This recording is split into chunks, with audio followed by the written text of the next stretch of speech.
ভারতে গরুকে পবিত্র জ্ঞান করা হয় এবং অনেক রাজ্যে গোমাংস খাওয়া নিষিদ্ধ, কিন্তু অবাক হলেও সত্যি সেই দেশই দক্ষিণ এশিয়ায় গরুর মাংস রফতানিতে শীর্ষে আর বিশ্বে অবস্থান 1 থেকে 5-এ।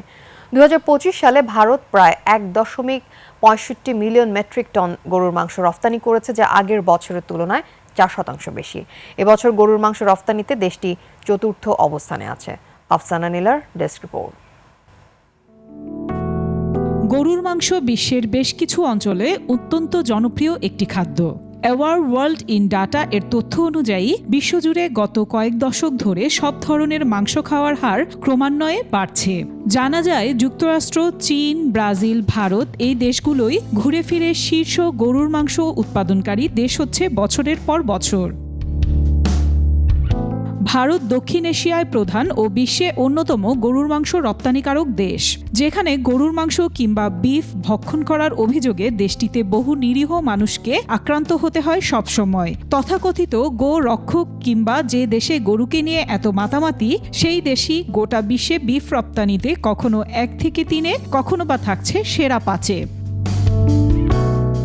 আন্তর্জাতিক সংস্থা স্ট্যাটিস্টার বিফ এক্সপোর্ট সংক্রান্ত বার্ষিক রিপোর্ট অনুযায়ী 2024-এ বিফ রফতানিতে দেশটি দ্বিতীয় হয়, 2025-এ হয় চতুর্থ।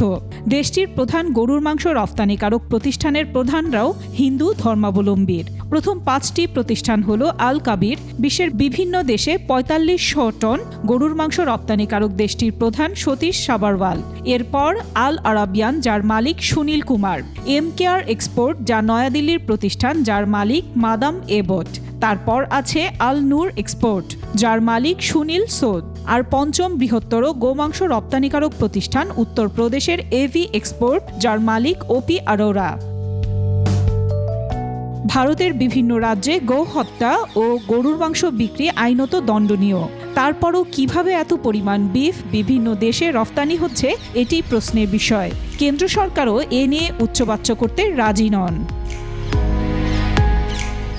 আফসানা নীলা, ডেস্ক রিপোর্ট, 21শে টেলিভিশন।